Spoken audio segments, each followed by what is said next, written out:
Anyway, just to get the ball rolling, welcome everyone. Welcome to another webinar with Clubmate Live.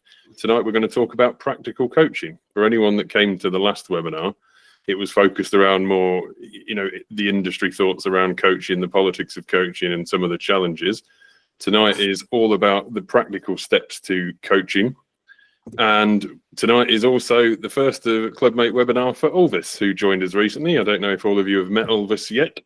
Ulvis is the client engagement manager for Clubmate now, and he's also the head of participation at my club.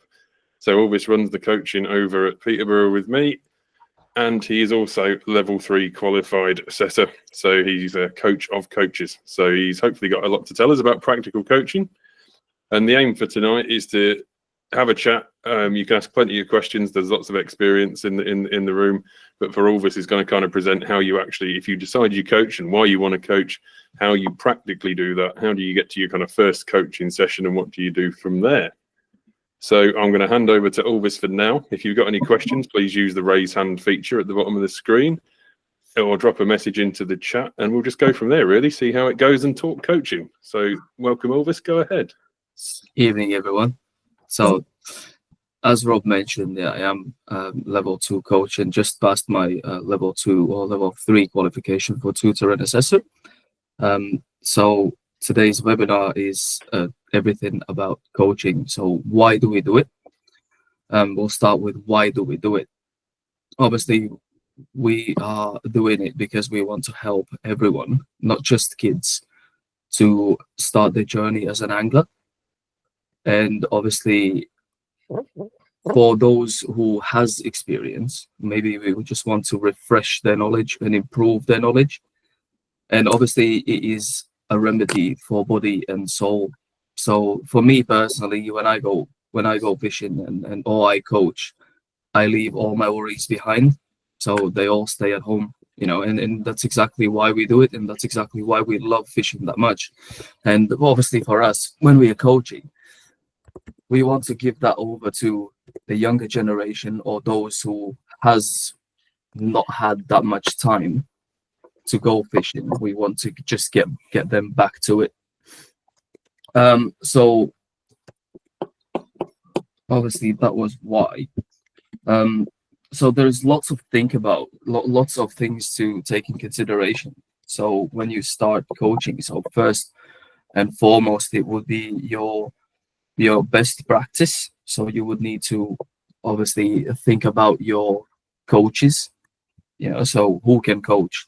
So everyone, so what we recommend or how we take it from is we have at least 2 lead coaches or 2. You need to have at least 1 level 2 coach for your events. So that has to be at least 1 lead coach. And we don't do single man coaching. There's always 2 grown-ups or 2 people, 2 coaches or coach and a volunteer for safeguarding purposes. And it's just to be 100% secure that nothing goes wrong. So then you need to take in consideration your risk assessments. So risk assessment is something that usually gets overlooked or gets forgotten, but that is a very, very, very important step into when it comes to coaching. And your risk assessment will vary from choice of venue. So the easier venue you choose, the better it is for your risk assessment. So obviously you want to avoid steep banks. You want to avoid overhanging trees. That is the main thing, what we try to avoid. And so usually risk assessments gets overcomplicated. So people just overthink that. So that's one thing what I will mention, is keep it simple. Terrifying thing. I'll just come in for a second there, Ulvis. It's like Go for it. There's an absolute ton of appetite to teach kids. There's a ton of kids out there. I don't know if, and across the board, I don't know if anyone's realised it this year. And some of you might be able to feed this back. It seems to be a good angling year. It's busy.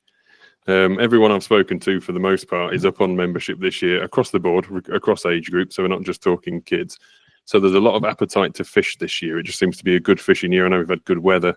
It's been nice. It's been hot, and we always get a lot of anglers. there's loads of kids, out on their bikes, fishing in all kinds of ways. But there's a lot of appetite these days at clubs, at fisheries, to teach kids. There's so many coaching activities going on. The parts that Ulvis is touching on now in terms of risk assessment, etc., it's more lack of knowledge. It's not about the fact people don't want to do them. There's a lot of good-willing volunteers just rough around the edges. People have kind of bodging through coaching sessions, just going and teach. And teach is a really broad word. Obviously, it's a very broad church. I certainly think one of the things that's missing is a national consistency on what coaching actually means, so that we're all breeding the same caliber of angler, or certainly the right anglers. And as Ulvis is about to touch on, I'll let him continue in a sec. Risk assessment is a terrifying thing because we are mostly in a volunteer world here. And one of the deterrents is that volunteer world where people don't want to really take responsibility or are scared of the consequences of taking responsibility from a safeguarding risk assessment. Obviously, some of the unsavory things that go on. So the risk assessment, two ends of the spectrum, either isn't getting done at all and there's a lot of burying heads in sand and hoping it doesn't go wrong, which works until it doesn't, or vastly overcomplicating it because you're risk assessing every blade of grass because you're afraid you might miss something. Both of these are unacceptable. I don't want to use the word unacceptable. That's kind of what it is. You can't have no risk assessment, and you can't have something that's that specific that it's meaningless. But I'll let Ulvis kind of continue from there. Spot on, thank you. Yeah, well, I will mention I am super nervous as it is my first ever webinar. So be nice to him, guys. Basically, what it is, I will be 100% honest. Doing these things because I do them every fortnight. It comes natural to me. It's just flick of the hand. I fill out risk assessments. I know exactly what I'm going to do, but obviously talking about it, I might overthink it. So, and I might miss things. Hence why Rob's going to be helping me. So that was basically the first three things. What I would, what is must when you start. So one is your volunteers, second is your venue choice, and third is your risk assessment. So obviously we are doing it because we want to secure the future for the angling. Obviously get kids off the street and provide relaxing environment for those who need it the most. Brother, it's just people super stressed, at work, and it's just angling is the one thing what will take that away. And knowing kids nowadays, and my kids are exactly the same, they will be more than happy to sit in front of a telly all day playing video games. But it's just getting them out on the bank is, what I try to do with my kids. And I believe that every kid at least should try fishing. They might not like it, but at least give it a go. And hence why, if all of us come together and all of us provide such opportunities, I think the world will be a much better place, for angling.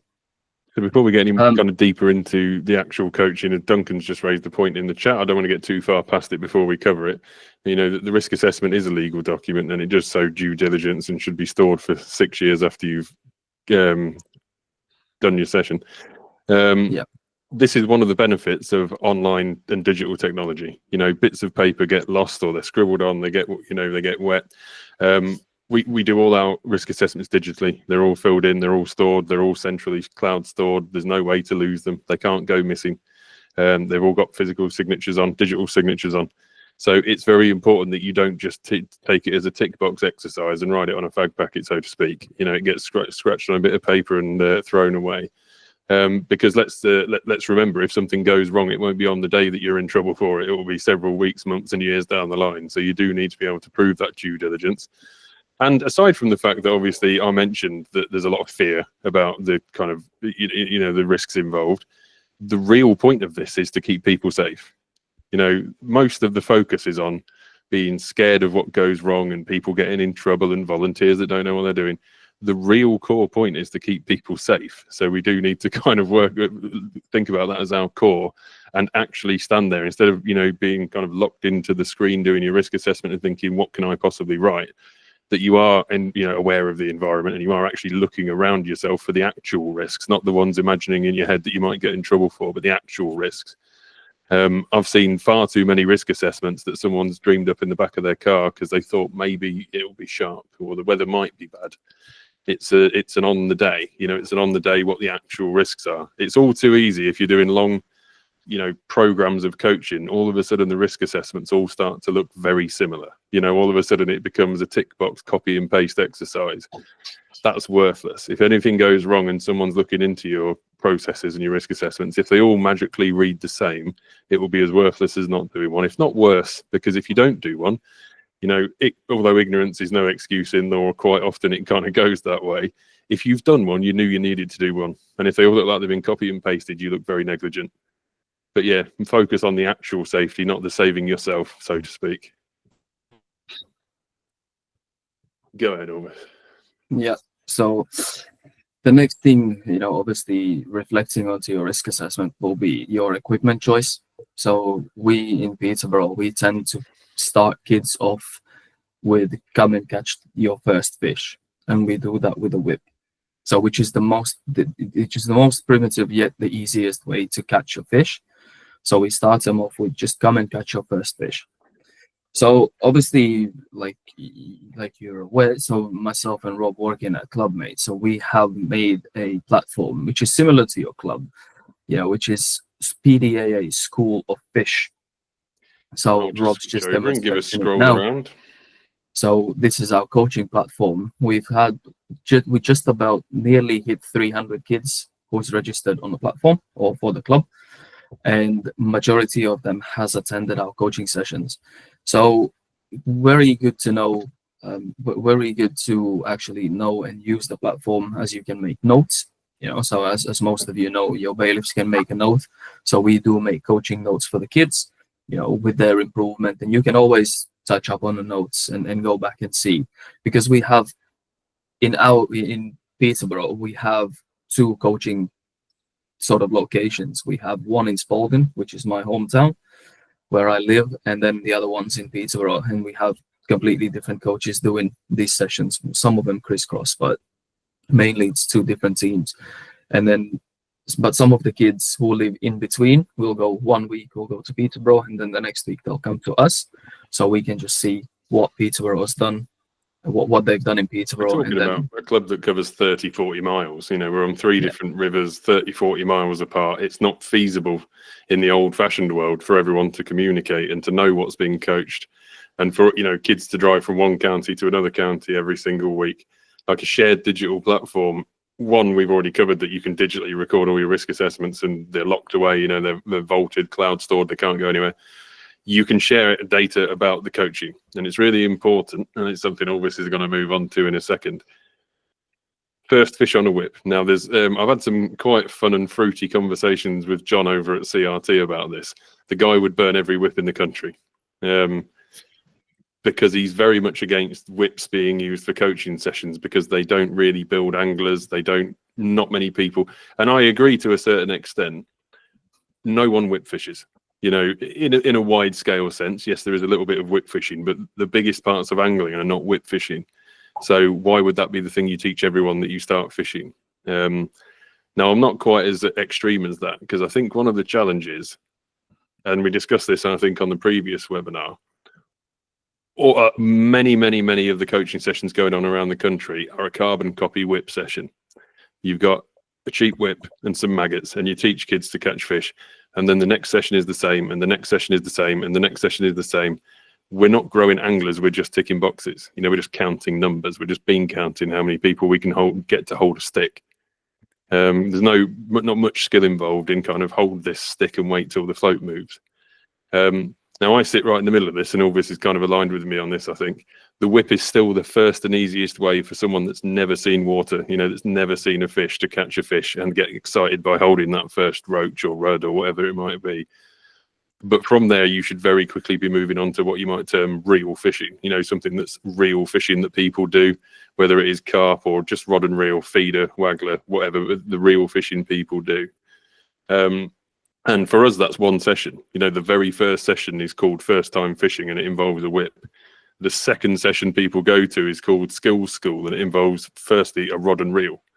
So it's one of the really important things, and the big difference between a lot of the coaching that's going on. And I think where a lot of the inconsistency comes in for people that haven't probably planned quite as much as we're doing over here, but planned as much as some of the really successful coaching schemes, is well, we've done a whip session. What do we do next? And you go, I have no idea. Let's do another whip session. So Ulvis, I'll let you carry on with that one.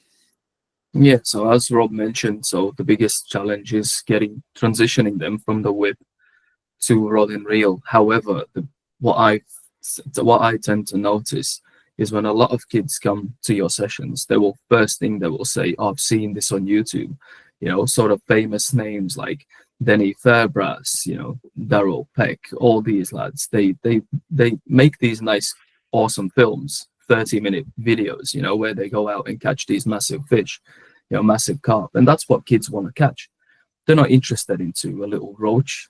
However, in my opinion, whip is what you should start with, because the thing for them is they learn how to hold a fish, they learn about fish care, and they learn looking at that float. With the rod and reel, it's some of the kids was like Rob mentioned, who's never seen a water, who's never seen a float, never seen a fish. I find it that it's very odd to put a rod and reel in their hands and expect them to perform, because it's casting involved, timing, all that sort of stuff. So feasibility involved, when your first session, bearing in mind when you're talking kids of a very young age, and I think most attendees at coaching sessions are between 6 and 12, mostly very much in the 9 to 10-year-old category, their attention span is maybe an hour. Now, if you're going to teach them rods and reels, they will never cast it on their own in an hour. Unless you've got one-to-one coach for each kid, which again is unfeasible. So a lot of this conversation is about feasibility and scalability. If you start on rods and reels, you'll be coaching very few people, very little. The whip is the easiest way. And something I was just going to mention, the first 20% of your first ever coaching session shouldn't even be fishing. You should be talking about how to fish safely and legally. The requirements for a rod license, whether they are that age at the time or not, but what you would need as a rod license holder, fish welfare, club membership, all the things we then complain that people don't do, the things that the troublemaking kids, the kids that are on the mountain bikes. And this is something I've really tried to enforce at the club this year and at other clubs as well. We're in hot summertime. There's loads of the kids on mountain bikes. You find the bikes dumped in the grass, bikes dumped in the grass, load of kids with a rod shared between them that they got from Aldi. It's all too easy to just label them. And I could label them a few choice words in this call, and we've all had some, bad language and, abuse from these kids before. But it's something I'm trying to reinforce, not really with coaches, but with bailiffs, because bailiffs are the front line of your club. The bailiffs are the front-facing part of your club, but they're not coaches. They're not taught to coach, how to speak to kids, how to deal with kids. But when you see these kids, and we've all spent years and years kicking them off and, telling the parents, they've got an appetite to fish. They are fishing. They're not taking drugs. They're not shoplifting. They're not beating anyone up. They are fishing really badly, absolutely terribly. No landing nets, no mats, no licenses, no tickets, nothing else, not really insured. But the core basic first brick in that is that they want to fish because there they are doing it. So instead of the old-fashioned bailiff that gives them a kick up the bum, kicks them off, maneuver them to your coaching scheme, which is exactly what we do. QR code to sign up for the School of Fishes you've seen here. Scan here, kids, because anyone of an age now, 10, 12 years old, has got a phone. Scan here and register. You don't even have to do anything else. We'll contact you at some point. So recognize the appetite first. Just recognize the appetite and just look at things slightly different than we have previously. Carry on, Ulvis. Yeah, so the biggest issue is, getting these kids off the street. But what we tend to do is we have a festival called Peterborough Celebrates, and that's where we set up. This is what I believe people should be doing. Is getting your name or that you are coaching out there. What was that? That was my phone. So to get your name that you are coaching and you are gonna have coaching sessions. It's just to get it out there. Whether you put it on Facebook, whether you make posters, whether you put it in your local tackle shop. That's something what these kids should be fully aware about. And obviously, like Rob mentioned, your bailiffs are front face of your club, so they should be enforcing or asking kids sign up. And when Rob said register here and we'll contact you, it's obviously talking with a kid is a no. So you contact their parents, or get them to scan the QR code and ask them for their parents to sign them up. And then obviously using Clubmate, we can communicate with them. It's just a group message to everyone. That's what we currently do, is we group message everyone, all of our people who signed up, saying this is when we're gonna have our coaching sessions. And obviously the way we do coaching, we're gonna touch up on that now, is we don't do one-to-one and we don't do them long, because as Rob said, kids lose interest very quickly. So our coaching sessions is a maximum an hour and a half to 2 hours. So that's for your first time fishing. And we tend to pair kids up. So we put 2 kids on the seat box. So they swap places, they catch a couple of fish and they swap places. So rather the kid who's just come off the seat box, or who's waiting, shall we say, he can bait up. Introducing the level of fun. There's actually a bit of fun with them geeing each other on, go on, catch one, because we tell them every 3 fish, swap over every 3 fish. And all of a sudden they're kind of beating each other up to catch that third one. That third one's taking a little bit longer, and all of a sudden it's quite exciting. And just to kind of hop back 10 seconds to what we were talking about before with the Peterborough Celebrates Festival we attend, that's very specific, but most of you will be in an area where there's a summer fete or a fair or a country fair or, something of that nature. Marketing and media is one of the things, regardless of participation and coaching, marketing and media is something that most clubs are useless at. It's very much not in the world of what we've done with fisheries over the years. No one's really experienced in it. Obviously, it's not paid. We don't have paid marketing managers. Alex, we've got our marketing manager for Clubmate here tonight. We're not lucky enough for that. Can't afford him. They're very bad at it. And the problem with angling is we're all the same sharks in the same tank over and over and over again. So you post on your Facebook page again and again and again and again. We're all speaking to the same audience. They've only got so many kids. So reaching out into the community, and this Peterborough Celebrates, much like your regular kind of country fair, summer fair, it's the whole community. So it's different charities, different community groups, fun fair, hot dogs, all the rest of it. And you stick your angling in there, and we sign up hundreds of kids every year at that. We have fun kind of magnet teddy fishing, so we put magnets on the end of a stick and get to fish for plastic fish or whatever else. That's as close to fishing as they need to do. We're nowhere near a lake, we're nowhere near a river. We have a paddling pool with water in and a plastic fisher with a magnet on and a stick. We get them to do that. They have some fun. We give them some sweets and say to the mum, sign up there. And that's all you need. And we take a name and an email address, just like you guys do when you register people your club. You get mum to sign up a name and an email, or dad, or whatever else. We'll get in touch with you soon. You've got some sweets, have fun. And we sign up hundreds of kids from that each year. And we've got out of the sphere of the same anglers that we've already got. Because remember, all of the people you're speaking to on your Facebook page are anglers. They can teach their own kids. Most of them, if they're going to take their kids, are already taking their kids. So it's more thought into kind of who we're aiming at, how we're aiming at, and how to grow wider, because you can't grow wider speaking to the same audience. Carry on. So touching up on the things that we do, like I said, we pair kids up, or maximum what Angling Trust guideline is 4 kids per coach. I personally wouldn't recommend it. I think it's too long of a wait for the kid. For first kid, when he gets off the box, he needs to wait sort of 10-15 minutes. And as soon as he waits 10-15 minutes, he loses interest. And the last thing you want is somebody losing an interest and then trying to gain his interest back is super challenging. We've seen that, and that's when the mischievous things happen. They run off, or they want to go and talk to their friend. But what you want to do is keep them engaged at all times. So that's why we usually take loads of pinkies, loads of maggots, and just allow them to catapult them out, just to keep the fish active, as well as it keeps them active as well. So that's sort of what we do.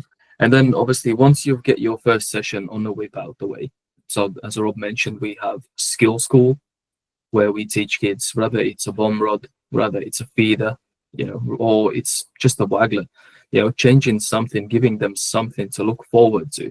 It's a must, in my opinion. So what we do usually is we tell them when the next session is going to be, and what the next session will be about.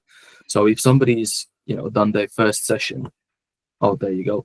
So skill school, sort of this skill school, what we're going to do is obviously kids who just got off the first time fishing. We already told them we're gonna have, well, there you go, first time fishing, so 90 minutes. So what we do is then we tell them in 2 weeks time we're gonna have skill school, and we're gonna be looking at, more into waggler fishing. Would you like to sign up now?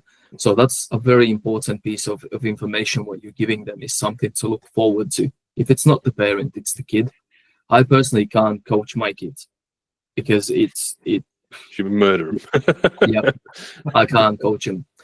I know that they can cast. I know that they can do everything. And when they when they make a mistake or they just lose interest because it's with me, it drives me up the wall. It drives me nuts. So and this is my daughter. 15, 20 minutes, I'm giving up. I'm more than happy. Ulvis and I have taught like hundreds of kids. He can't coach his kids. I can't coach my daughter because it's a nightmare. I think you could throw her in the river. I'm perfectly fine with Rob's daughter. She's a very good angler. We just swap kids. Yeah, basically that's what we need to do. But yeah, so coaching your own kids, and every parent will be the same. Every parent will. All the parents I've spoken to is exactly the same. They say exactly the same thing. I cannot coach my kids. So that's why we do what we do. And obviously, skill school, when they go out to skill school, at the first session or first couple of minutes, we'll be looking at how to actually set things up. Obviously they can go out and purchase a whip and purchase a rig with it, but setting that float or setting that waggler rod up is something that is, they should know. Because what happens if they crack off? What happens if there's a break off? Big fish and takes their float and everything. You need to teach them something. In my opinion, when they go away from skill school, they should be able to go fishing themselves, without any help. So for the carp, there's a couple of carp venues in here. There's a couple of fishery in here, carp venues. Now, having run carp fisheries and also run a tackle shop for several years, I know very adult anglers, very adult carp anglers who used to buy 3 ready-made rigs, and if they lost one, they'd have to go home. Literally couldn't tie a hair rig, and I'm not joking. And they'd buy 3 leads. They'd buy 3 leads and they'd buy 3 ready-made carp rigs. And I used to say to some of them, like, what do you do if you snap off, or you lose them? Well, I have to go home, I guess. So we need to get in there earlier. We can't be breeding that level of angler. It made me want to shut the shop, to be honest. I've literally, and you make a mint off it in a tackle shop, obviously. If you're in a tackle shop and everyone's buying a ready-made rig every time they go fishing, great for margins. But a spool of line and a pack of hooks will last you all year. You can 10 rigs at a time. I've sat and given them to people. I've given someone their first spool, tied their first hair rig, and they can't, just don't want to, can't, whatever it might well be. But the important part about what Ulvis is trying to cover now is progression, because the single biggest problem in coaching in the country at the moment is the aimlessness of it. It's and it's not a negative. I'm not criticizing anyone, but no one knows where to go from that first time fishing kind of whips type fishing. There's no progression from it, and there's certainly not a nationally kind of centralized way of progressing kids from whip fishing to real angling. So that's what this skill school is really aimed at, is literally within the first couple of weeks they're doing something that isn't just a whip, it's their first experience of a rod and reel. And then another skill session. The ratio that we do currently is first time fishing followed by 3 skill sessions, and then the next first time fishing, and each of those skill sessions will be a slightly different skill. And as Ulvis is kind of getting at there's one skill. It's your first handling of a waggler rod, or your first go with a feeder, or how to tie a feeder rig. And it's really important that it's not just the exciting fishing. There's far too many coaching sessions where it's stick a stick in everyone's hand and let them catch fish, and we've achieved anglers. We haven't. We've achieved holding sticks. I can get loads of people to hold a stick. It's about teaching them knots. And of course, the kids get a little bit deflated. And Ulvis, you've seen this. You say, oh, well, we're not actually fishing today, or for most of the session, we're going to sit and learn how to tie a rig. And it's, oh, that's boring, sat at the table.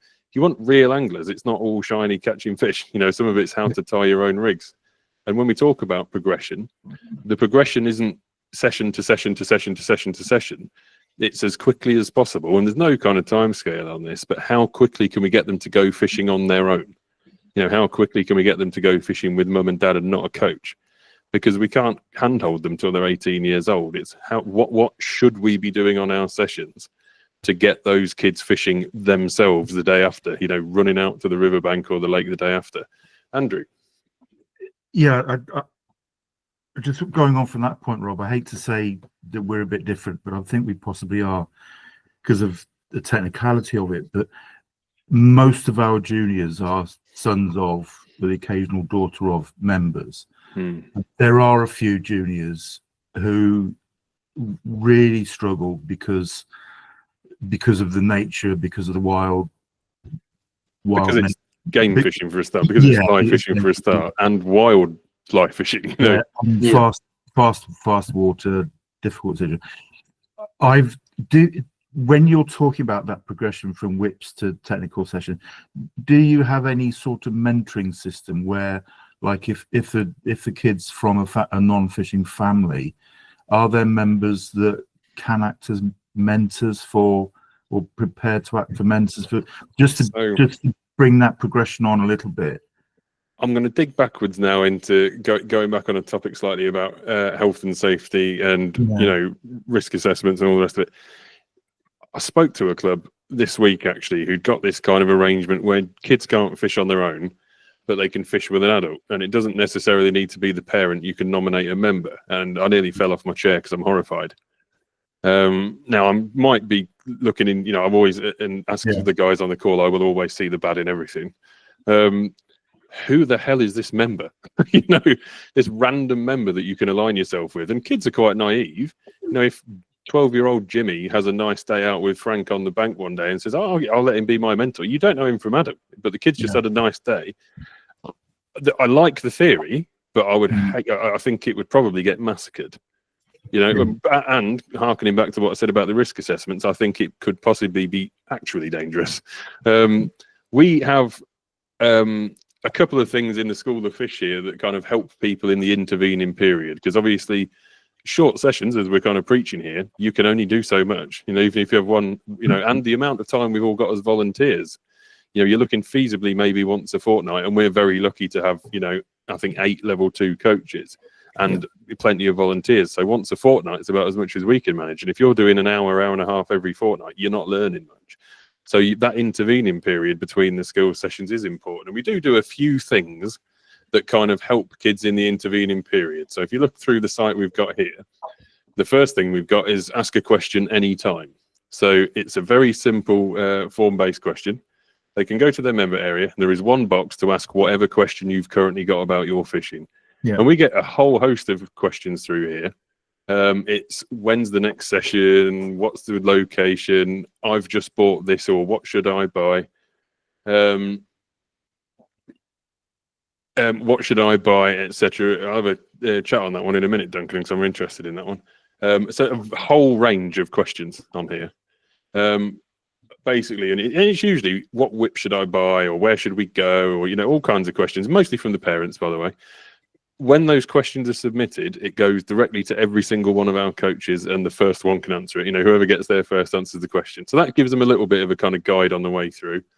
The other thing we do, and we've just finished filming a load of these, is we've got the School of Fish TV. So what this is we've got our own YouTube channel, and it's got a series of how to, in shorts, like 60-second shorts, of how to do the basics of fishing. And kids love short form. I'm going to stop it in a minute. But short form content. Short form content is what, one, is the easiest to digest, and two, is how kids view content these days. The metrics will tell you that kids don't watch anything from up to 60 seconds and then above 15. The intervening period between 60 seconds and 15 is a no-go these days. It's got to be a full feature or less than 60. Yeah. So we've just finished filming a series of videos, and there'll be a 60-second short on this is how you tie a knot. This is how you disgorge a fish. This is how you attach a rig. So that between these kids can go to their member area and watch a series of shorts on how to do the individual bits.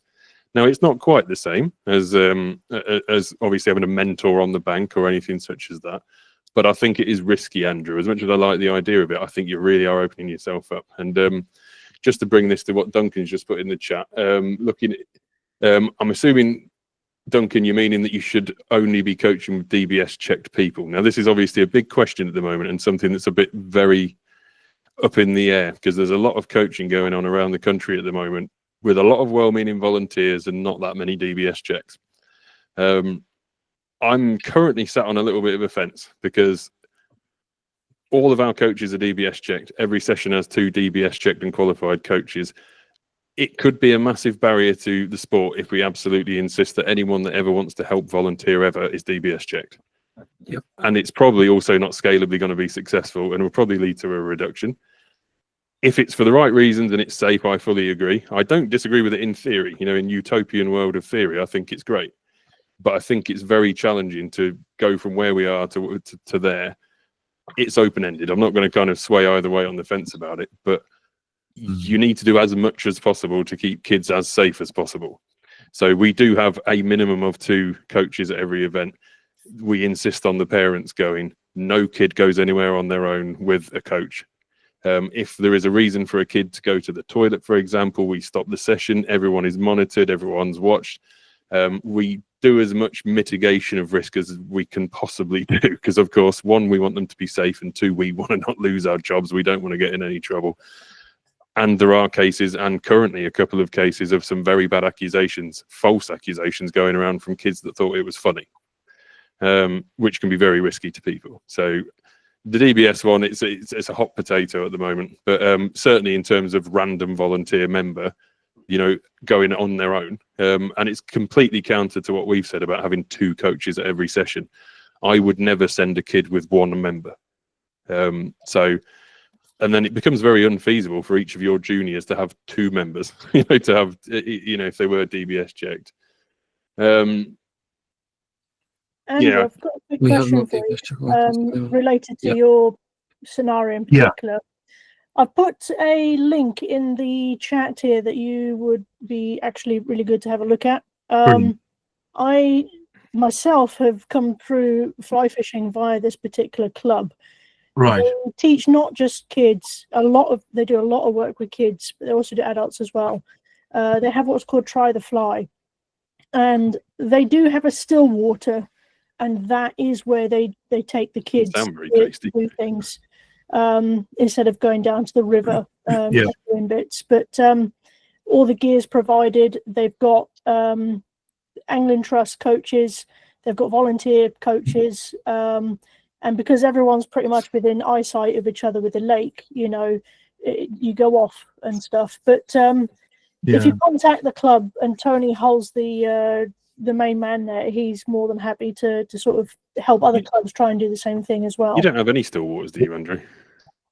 No, we don't. I mean, the slightly frustrating thing is we have sort of 3 or 4 members who are, I mean, 2 of them are probably, well, 2 of them have fished for, one of them's a world champion, and very, very highly qualified.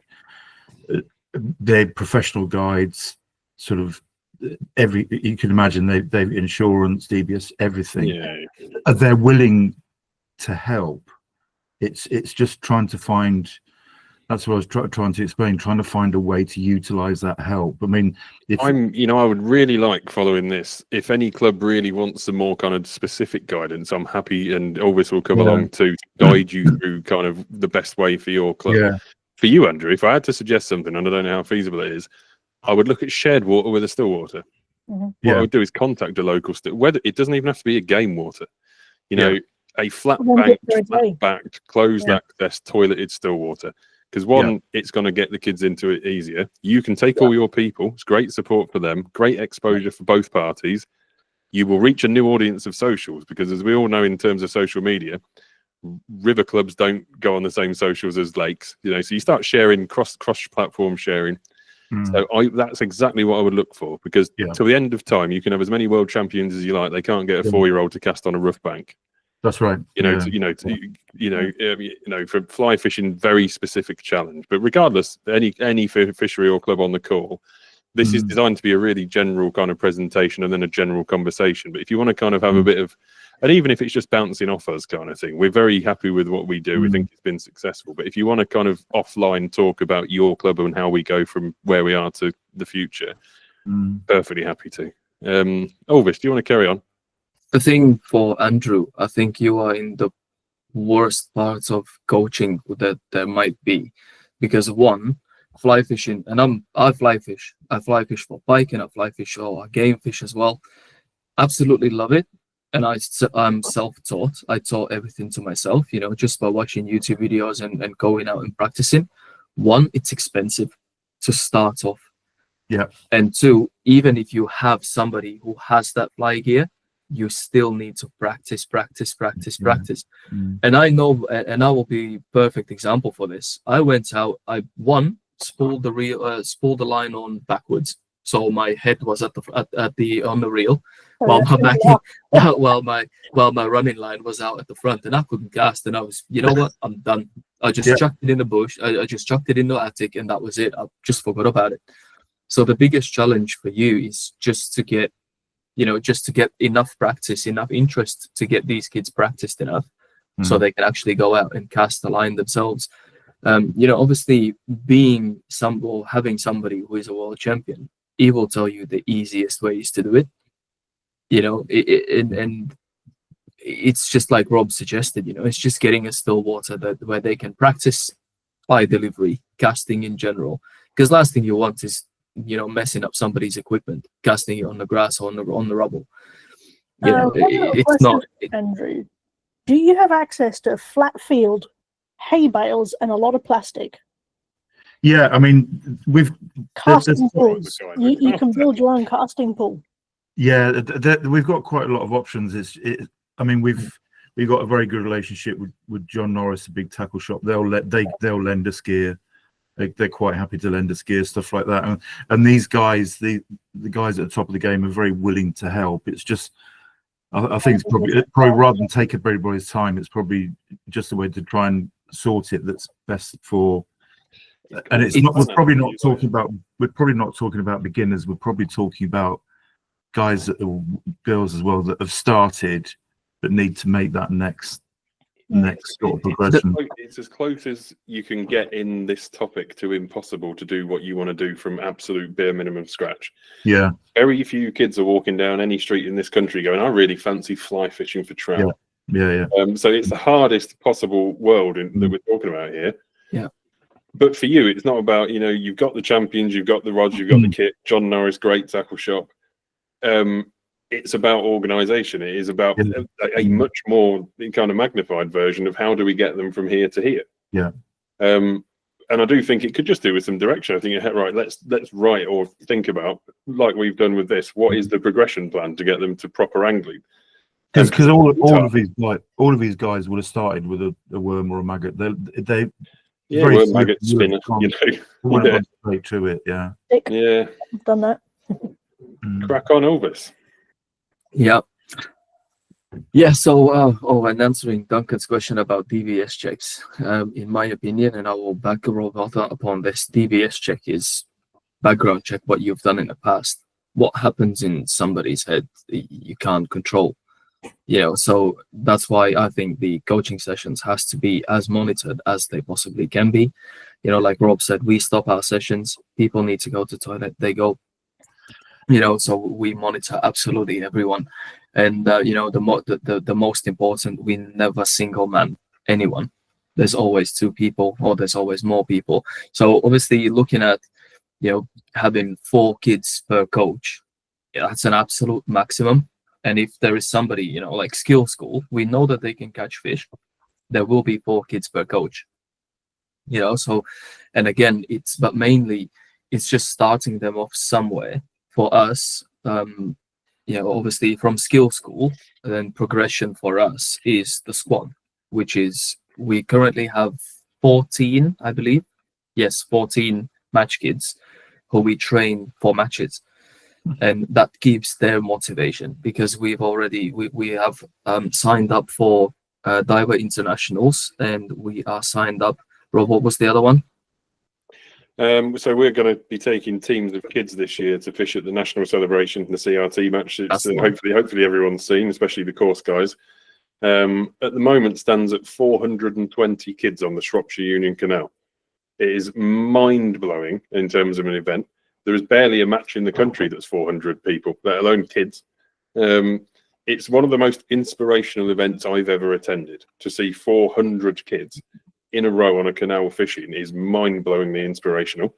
The other one is the Diver Global, which happens a couple of weeks after the national celebration and is targeted at migrant communities. It's how many nationalities can we get fishing, and they aim for. I think last year they had something like, I want to say, around 40 different nationalities in teams. You know, a team, we're taking a team Latvia because Ulvis and his family are Latvian.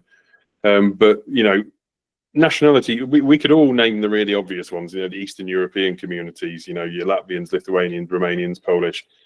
But nationalities you would never believe, you know, Egyptian teams, you know, Pakistani teams. But and it's something to really face head on, because you could be called racist. You know, so if you're over a match that's geared at other people, so to speak, you know, migrants, you tackle it head on, because they struggle to integrate into what we do. It's a very white sport. You know, it's a very easy sport for English people to fish. Fantastic event. Both of those events for me, removing all politics from the argument, are the best things happening in junior fishing, because no one else is getting that many kids, that many different communities, that many different kind of nationalities fishing.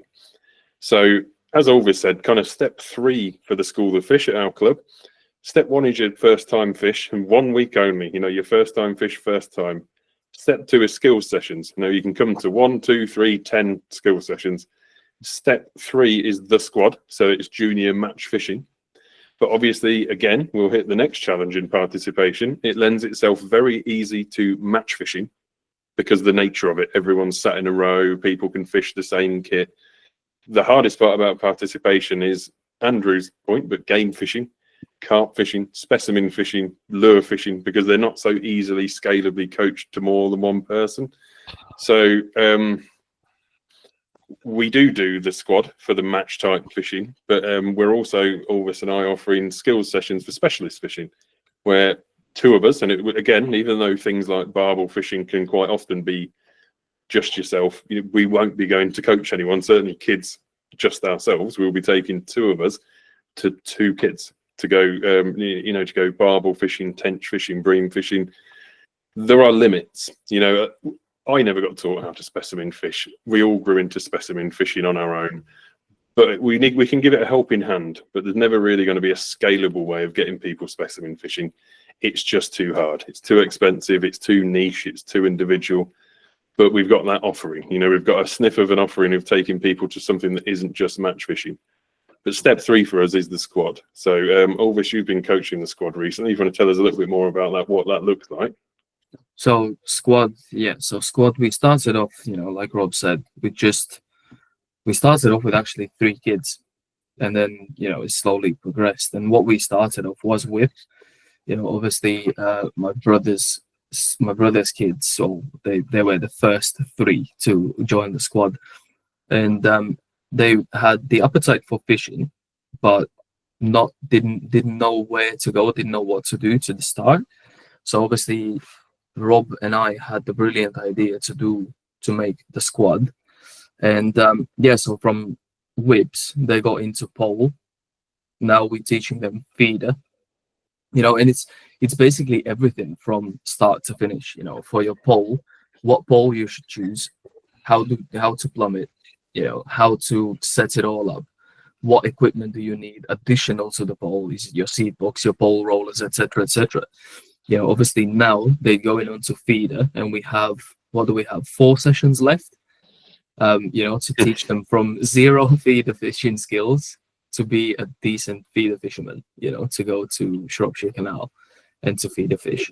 This is where you get the real focus, though, because like we're going from trying to give 300 kids a taste of fishing from the whole School of Fish, you know, over 300 kids, a first fish and then a skills session. When you've narrowed that down to the ones that are really, really, really interested in fishing, the ones that are begging you for when your next session is, join the squad. So then you know that session is 100% geared and they know what they're buying into. It's 100% geared into some of the boring stuff. You know, this is how you literally do feeder fishing. This is how you do float fishing. And that's where we're at stage 3 coaching, so to speak, and we're nearly at a full-time angler. You know, we're nearly at an angler for life at this stage. They really love it and they're begging you to come back.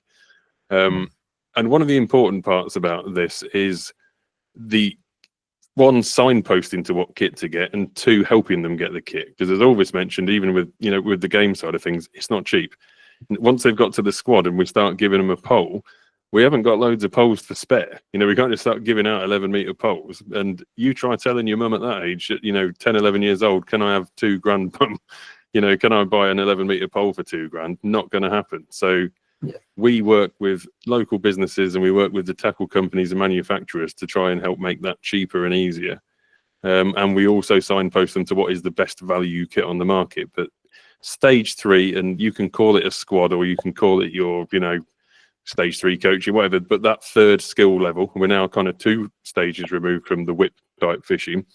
That's when you really start making anglers. And that's why you need a structure, not just, holding stick coaching, but a structure to get them to stage 3, pretty much an angler. And they're 11, they're 11 years old and then they're proper angler. Yeah. So like Rob just mentioned, did I freeze? No, sorry. No, you're still there. Yeah. So the biggest issue is money side. So that is the biggest challenge for us and for any young angler or for any parent. Times are tough. So like Rob mentioned, we work with local businesses as well as big tackle companies like Guru. So we have trade account with Guru and New Fish. And we get everything at trade price. But obviously that's limited. You can't just, every club, you can't just go out and buy £5,000-6,000 worth of equipment to give to these kids. Something breaks, you have to be able to substitute this equipment. So hence why, as you can see on the screen, £30 annual fee. It's not a lot to join a squad. Anyone can afford £30. And then obviously your adult sessions and everything's differently priced. Hence why, you can provide the bait, you can provide the tackle, you can replace that float if it breaks. Obviously, all of us are volunteers and nobody gets out of it, just the fun side of it, and I personally get the reward of seeing that kid on the bank the next day, going out on my bailiff patrol, and I see him fishing, and I see him fishing efficiently and catching fish. Mm-hmm. But the one thing what definitely everyone should be looking at, especially, like clubs like yours, Andrew, who when the tackle costs quite significant amount of money, it's just to see. We now recently did a tackle donation, so we posted on our Facebook. Anyone who's got sort of spare tackle or unused tackle, we're more than happy to take it. We're more than happy to use it for kids, and we're more than happy to give it or sell it to kids at the very low price. Sort of if it's a reel. It will be a couple of pounds. It will be £5, £10 max if it's a very good reel. If it's a rod, it will be £5-10 again. Something affordable. But yet that person who was donated it's not going to use it. It's no good to him. He's going to put it in the bin. Why not to donate it to kids? So that's the biggest challenge. What we faced was getting all this equipment. And we've been fortunate enough, so local businesses are supporting us. So we just received a massive donation from one of our local business. It's great to see that, businesses and people and the individuals themselves are very supportive, and they want to see the bigger picture, and they want to see, they want to support future of angling. Kind of self-deprecating is it's not all being fortunate. It's the result of hard work. Businesses don't just start throwing thousands of pounds at someone they walk to in the street. Yeah. They see good work. They see happy kids. They see good promotion. They see good media. They see that it benefits the business. And I'm not saying they're all doing it for benefit of the business. The very large donation we just had, he's just a very good guy. He's given us, donations for charity in the past, things like that. But they don't just think, I wake up one day and go, I know what, I'm just going to give Peterborough thousands of pounds. It's the result of doing some of the things we've spoken about today, and you look like you've got a professional coaching outfit, and you look like you're being successful. So local business, tackle donations, speaking to manufacturers. The one thing I'd say to you, Andrew, is as Ulvis kind of covered, we're very fortunate. We've worked for a lot of years with manufacturers who offer us discounted tackle. Guru can't sponsor every club in the country. There's a limit to what they can subsidize and all the rest of it. There aren't many game clubs doing it. No. So write to some of the game brands. All they can say is no.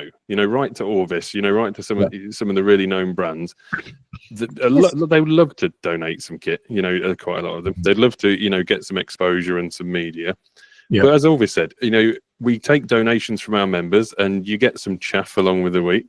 But we're nearly a bin service for some of them, because some of it is rubbish, stuff that's been in sheds for donkey's years. But we'll take all of it. We'll take it to a tip run. We'll get rid of the stuff, but we'll sell anything. We'll sell a 50 quid rod for a fiver, as long as it's all being invested into the kids.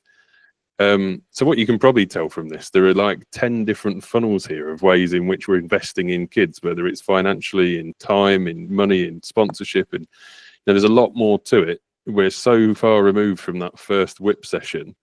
It just requires some planning and some thought, and then growth. Get the appetite. Get the first bits done, go get yourself a stage 2 next year, then get yourself a stage 3, and all of a sudden you wake up one day and you go, oh, damn, we've done it. Little Timmy who came to your session, Andrew, now is a member of the club and potentially the committee. But it's all, much with anything that we do, it's all based on the hard work of a lot of volunteers to an extent. And even if you're paid, it's based on doing extra, because you don't get paid to bring kids into anything. You get paid to run a fishery. You get paid to do a bailiffing job. So paid or unpaid, most of this is passion, and hopefully it's going to reward people's passion. And one day you wake up and go, Christ, my bones ache now. Oh wait, someone else is running the club. We trained these people. I remember when he picked up his first rod. It's just about building things. It's about building from that holding a stick to building a structure. And now obviously what we've got with the School of Fish and Clubmate is a very visual way of kind of showing a coaching structure. But whether you do it that way or whether you just have a better structure in place at your club, pretty much the message from tonight is that you just need to have structure and processes in place to really help the appetite. Because we started off by talking about appetite. 2K, that's a cheap one, Andrew. That's a cheap one. Yeah, to be fair, a £2,000 pole isn't even in the upper end. I think it makes you feel a lot better. £6,000. I think some of them are £6,000. £6,000. The biggest and the most expensive one I've seen was 16 grand. Yeah. I mean, if you break a section, Andrew, so obviously if you've got like a 16-meter pole, and the ones that quite commonly get broken are the number 4s, because it's one of the load-bearing ones. If you break a number 4, you're talking anywhere from 300 to 800 quid. And the number 8s, the further back sections, quite often get run over because you're shipping them back on the bank, obviously. Yeah. And they're usually on towpaths or footpaths, and someone bikes through your number 8, and it's potentially up to £1,000 to replace a number 8. So yeah, if you're doing any coaching, I thoroughly don't recommend pole fishing, because if you're a parent, that's not the one you want them to take up. No. Anyway, any further from that, Ulvis?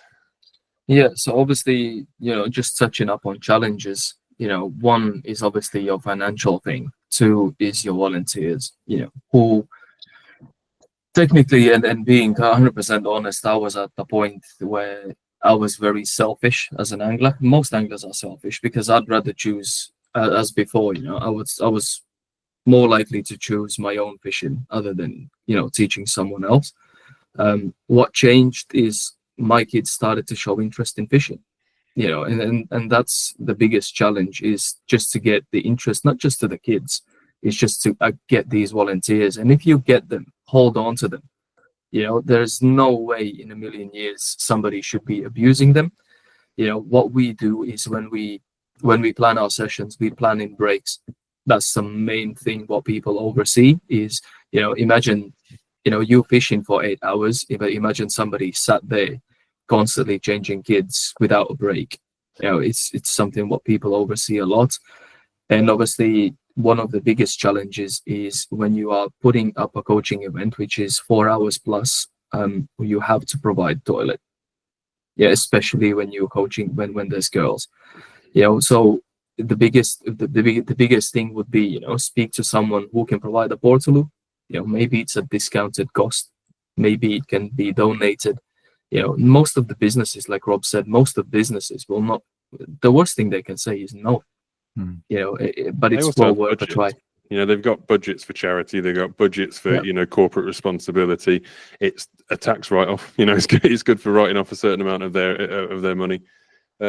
We are very fortunate. Again, we've got a dedicated junior coaching pond. It's purely a coaching pond. It's fenced. We would donate it at the cost of a portaloo. It's there all the time. Toilets are a key factor when it comes to kids. When I say we do, when Elvis mentioned we do 90-minute to kind of 2-hour sessions, we do several in a day. So each kid has like a 90-minute session, but we'll do 2 to 3 of those. So we're talking 4, 5, 6 hours. You've got to have toilets on site. As Ulvis said, you've got to respect your volunteers, because remember, they are volunteers. They're not all going to be at the level that we as guys are. We're probably, we do a lot more for the clubs than probably many do. Obviously, people like myself and Ulvis, we do this for a living as well as voluntarily, passionately, obsessively obsessed with angling. But if you've got a volunteer that just wants to help out occasionally, and remember, we're doing 10 sessions a month. That's most people's weekend. You're asking them to give up their one day off after a stressful week, or their one Sunday, the day they were going to go fishing, because you try and tell your missus that you haven't been fishing if you've done a coaching session. You know what it's like. They think if you look near a river, you've gone fishing. So if they're going to give up the day they could go fishing to instead do some coaching, that's their one leisure day a week. So we do plan in breaks. We buy them food. We order from Domino's. We provide all kinds of benefits. But it's also hard to find the right ones. Just because we get the passion doesn't mean they're the best coach. And we've been through certainly the frustration of the wrong coaches, where it's passionate but not able, not capable, or passionate but passionate on paper, and it's very hard to steer people and to get them to think autonomously and to support the fact that you want to make a big, we're trying to build essentially a business out of free. We're trying to build a business out of volunteer clubs, but most people just want to help out occasionally. So you have to respect that and plan around their capabilities. So when you do get these coaches, you need to manage them effectively, work out what is feasible, how often they want to coach, give them as much guidance as you can, but also enough freedom to make decisions so they feel like they've got some decision making in it. So there's a whole host of challenges here that are well beyond where we started this call talking about putting a whip in someone's hand. And that's a lot of the reasons people don't do anything more, because you can feel very good about yourself if you've done a whip session, those general, I call them get fishing type sessions. And that's enough, because once you start looking any deeper, it's not easy. There's an awful lot to it. It's a lot of work and there's a lot to think about. And you think, well, should we just do the first time sessions? But if we want to build real anglers and we want to build a real future to the sport, we've got to build skills and long term and, more for them to do than just hold a stick that no one does as an adult.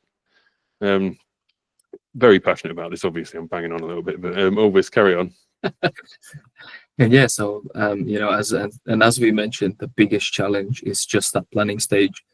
That's the main crucial bit. It's just to plan what the kids or what you want to do next for the kids to be interested.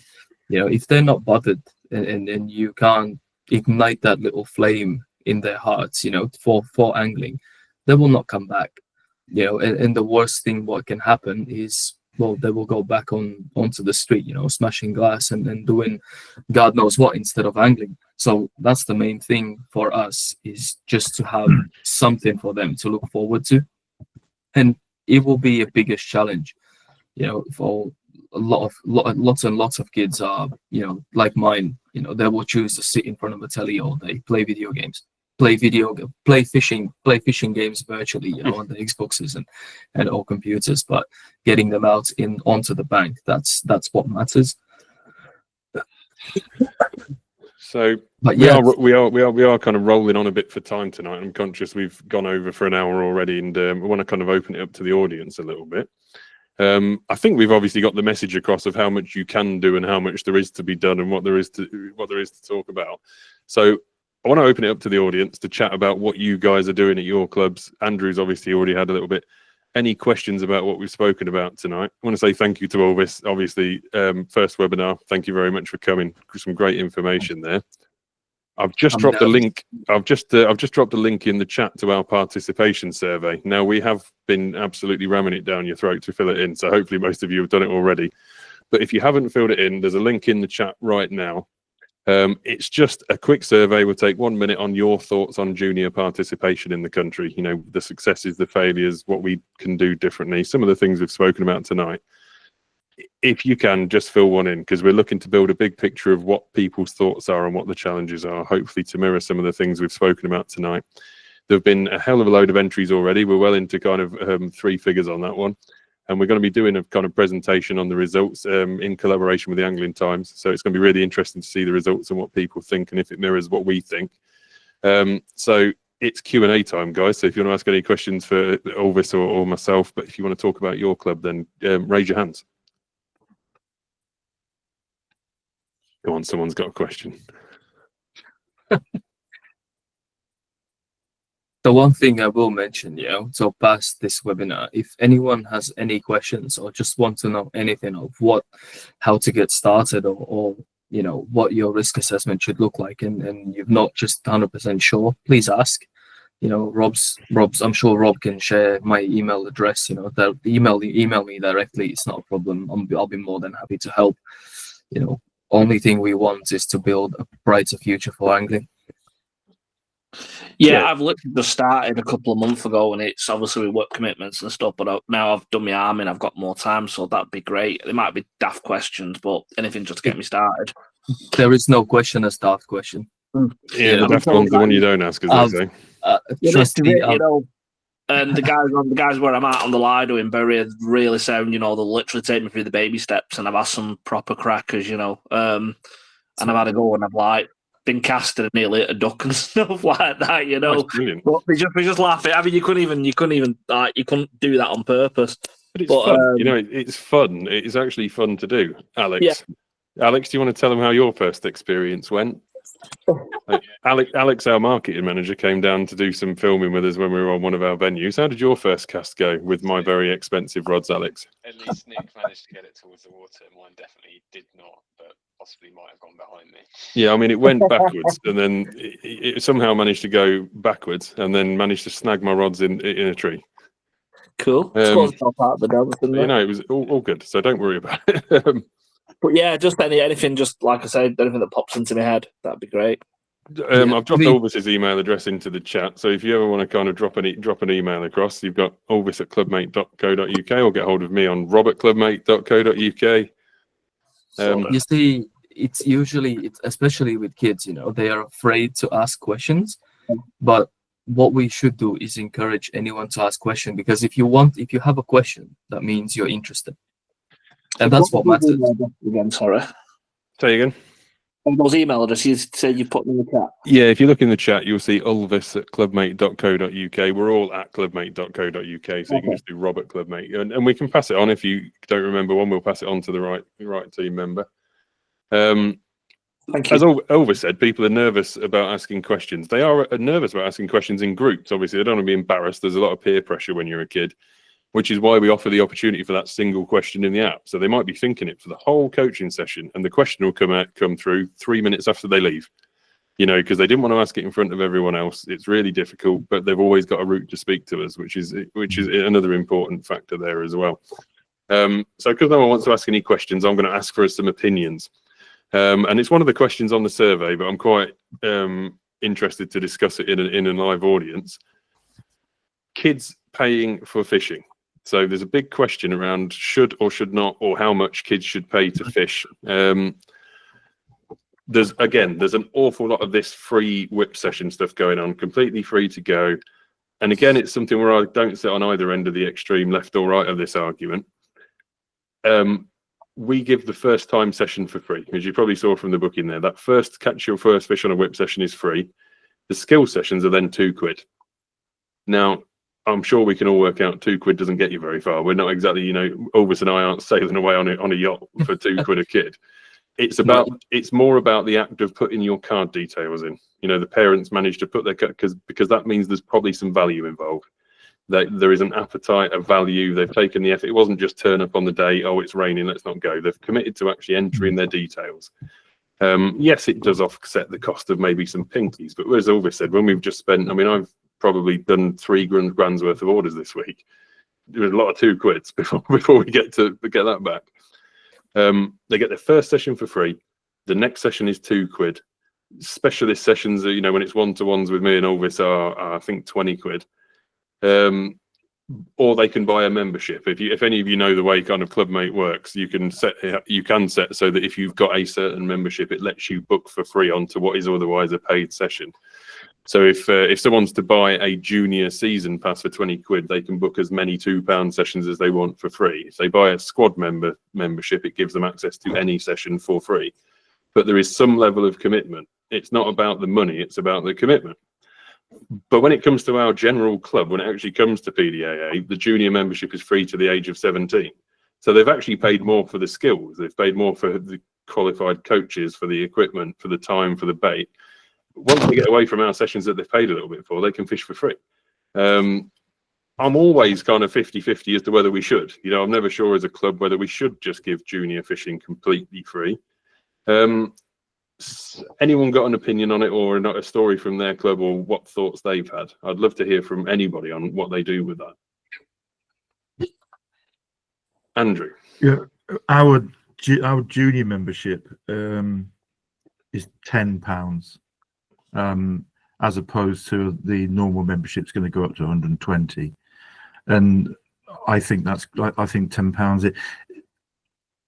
I think what you said about them having to make some commitment to sort of paying is probably a good thing. But my slight objection is our juniors go up to 21, which I think is, I know, I'm thinking, hang on a minute, you could be losing a lot of money. Can they pay you out of their pension when they get the £10 and pay out of the pension? I think that's going to change as well.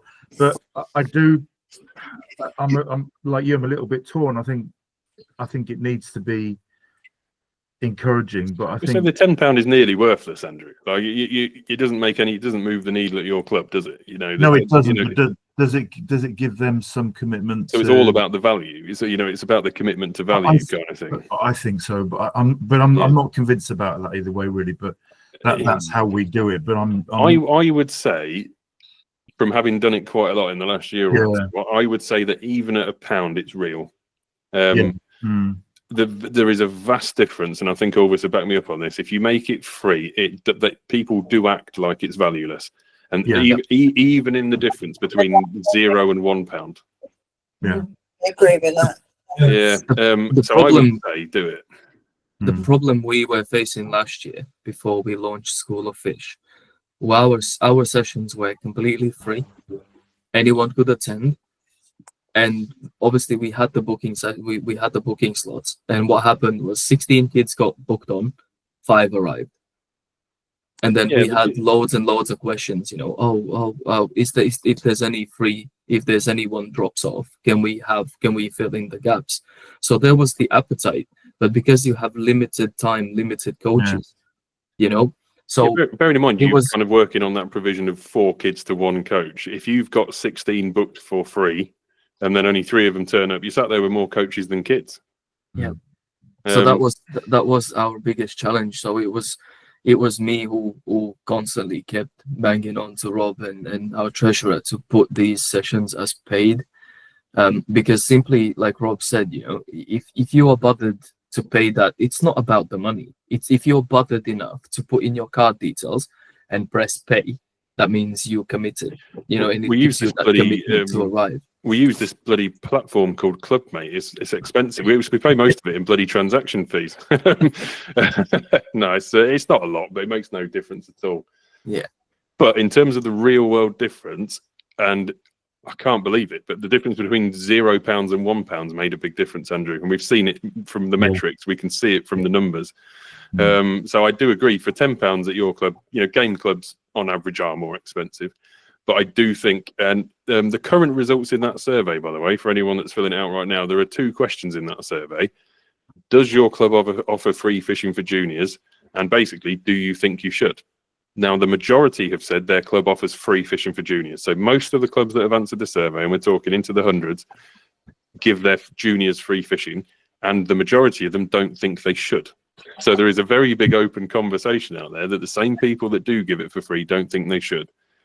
So it's a really interesting conversation, and I think it does hover around that belt line. You know, I think it's right around the middle of whether people do or don't think they should. But all I can say, and again, having the benefits of a Clubmate site to track metrics, it makes a definite difference whether it's 10p. You know, if you've got them to enter a card, you know, Mum's had to go and enter a card.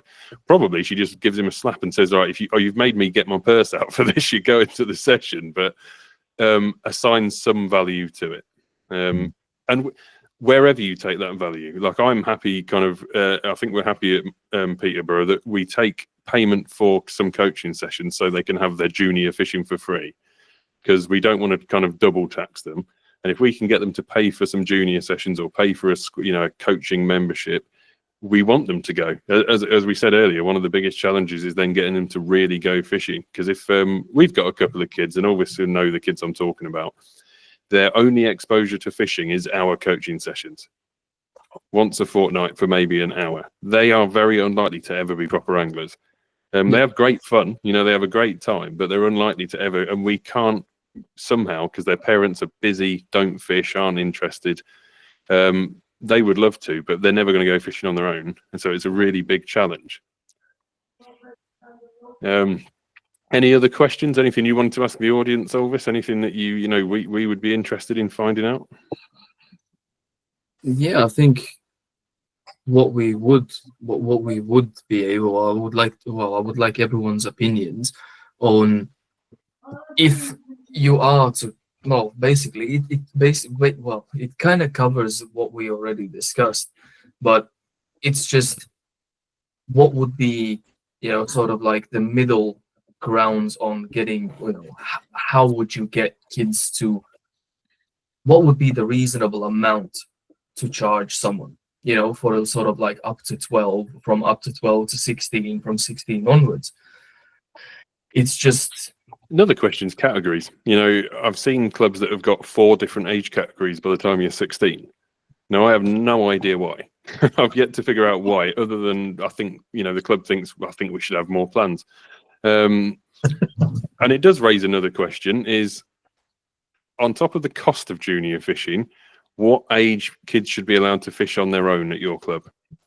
That is probably the second question after how much should it cost, is do we let kids fish on their own? Now, Andrew, I think you said yours don't, do you? Do they have to go with an adult? 16, under 16. Now, I've had kind of debates on this probably weekly for the last several months because it's that time of year. And to the truest letter of what I can get, and without sounding disparaging because it's not meant to be, but if you ask the Environment Agency and the Angling Trust, they won't commit to an answer. Because if they commit to an answer, they're taking responsibility for the answer. And I understand why. But the truest understanding of what I can gather is that you can expect a kid to fish on their own from 13, which is why they need a rod license at 13. 0 to 12, as you will probably all know, you don't need a rod license because you're expected to be with someone else who holds a rod license. At 13, you can have your own, you have to have your own rod license, even if it's free. And the best answer I could get, and then also kind of forming my own kind of extrapolated opinion from it, is that means you can fish on your own from 13, potentially. You don't have to, but there is also a great many clubs out there that don't let kids fish on their own until they're adults or 16 or whatever else. And I did speak to a club recently that said they have to have a parent with them until they're 18. And I wonder what universe they exist in. Because I can tell you now, when I was 16 and 17, I wasn't taking my mum out with me. So it's, again, we're coming back to kind of feasibility. But if I was told I couldn't fish at a club unless I took my mum with me at 16 years old, I wouldn't be joining that club, because there's no way on this earth I'd be taking mum and dad with me at 16, 17. Again, at our club, they can fish on their own from 13. And below that, I don't actually see it as a true issue, because for the most part, they aren't fishing on their own. They are with mum and dad anyway. It's not really something you have to kind of enforce as policy.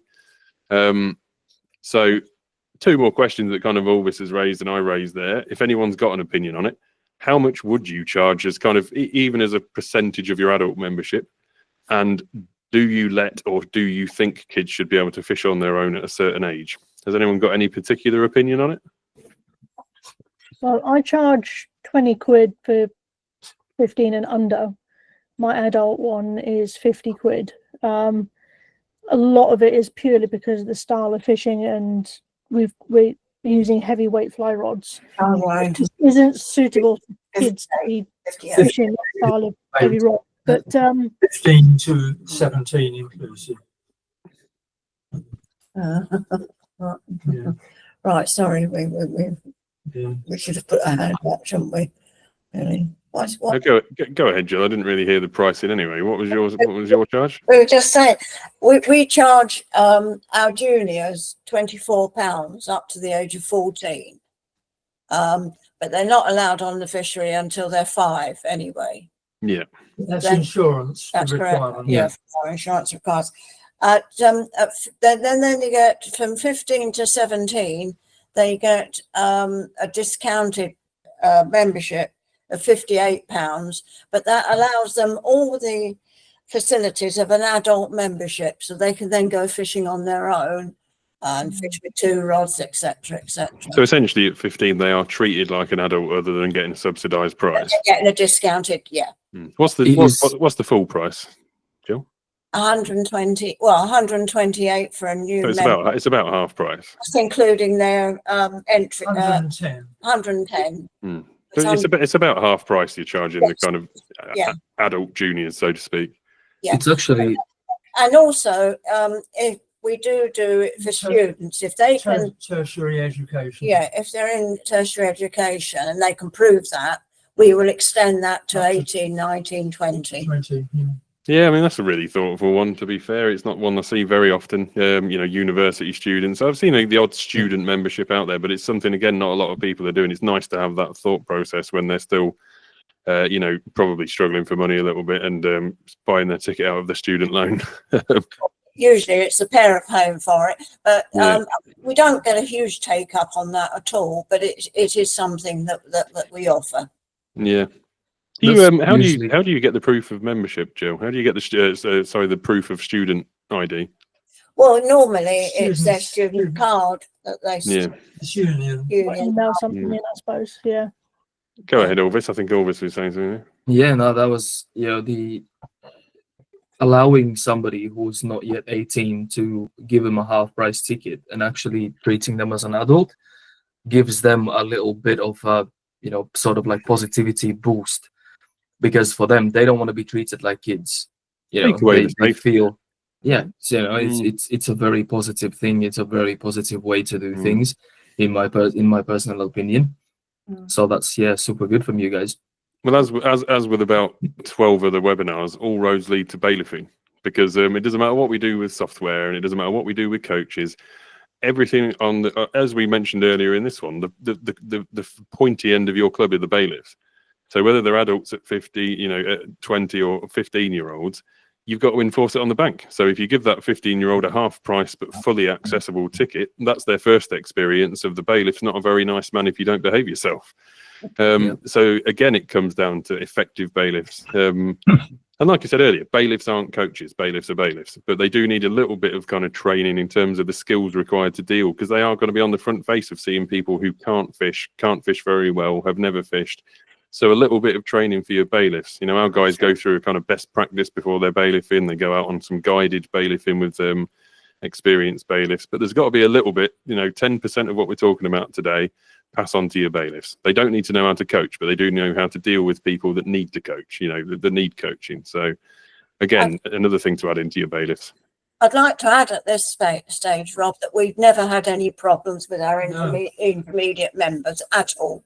No, for the That's most good. part, if and especially if you've done quite a lot of work to get them into it, they'll be very respectful members of society.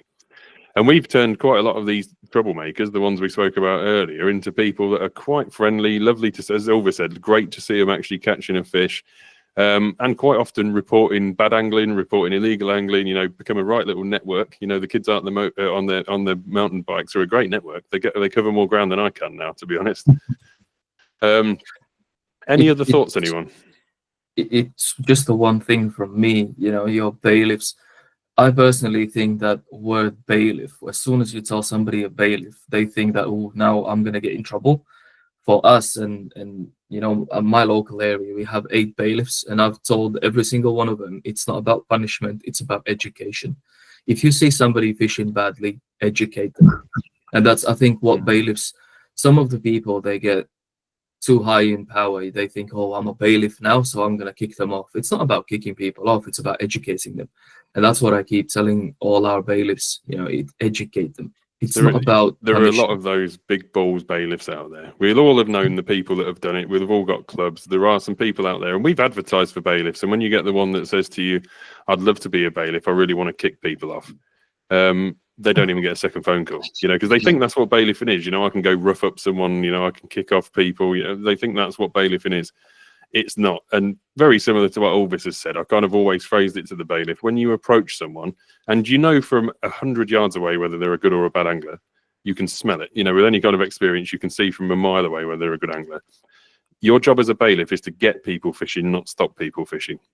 So when you go in, your thought process is, how do I get this person fishing? And then it's the angler that unticks the boxes. You know, when you speak to them and they have no net, no mat, no license, bad attitude, no money, you know, they've unticked the boxes. But your first thought is to get people fishing, not stop them fishing, because there is that negative connotation to the word bailiff. And I know people use the word water keeper or river keeper, you know, maybe it's to kind of soften the blow a little bit. And I mean, anyone that's got any kind of uniform, if you've got a bailiff uniform for a club, I've had some conversations in the spa before, you know, in the co-op, they're like, oh, bailiff, you know, they start looking at you a bit funny.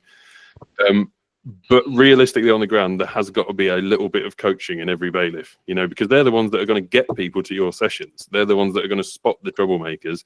And instead of kicking them off, get them to the next coaching session. Potentially they've turned them around from a, you know, trouble to an angler within 3 days. You know, the next coaching session's on Saturday.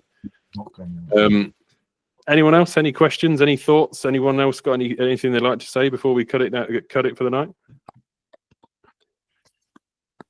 Well, I think we'll call it a night at that. Again, I'm going to say thank you to Ulvis for coming along tonight and presenting to us. Great to hear some thoughts. Thank you to everyone for attending and having a talk through what you're doing at your clubs. In 2 weeks' time, we're going to be doing another conversation with, which is another call talking to one of our member clubs about what they're doing with their club. And it's from Reading and District Angling Association, Del Shackelford. It'll be a really interesting one, especially about the Kennet Hatchery. Say again? 1 week's time. It's next week. Oh, 1 week's time. It's next week. I forgot. I'm getting very old. Go on, Nick. Can I just ask, is it every week this? It's just I'll make sure that I'm available. So we do webinars.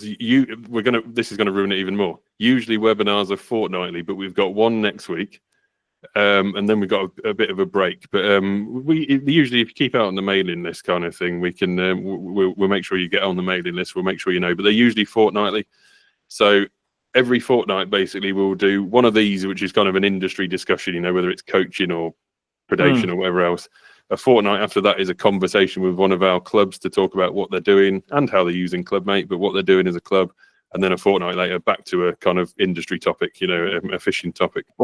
So basically fortnightly. So if you keep an eye out, you'll see about the next one. Next Thursday. Go on. Next Thursday, then from them for every fortnight. Yeah, next Thursday, Del Shackelford talking about Reading and District, you know, the hatchery project and also the great things they do at Reading and how they've done really well with Clubmate. So we'll say goodnight, guys. Thank you very much. Thank you very much. See you later. Cheers. Thank you. Yes, thank you. Bye-bye.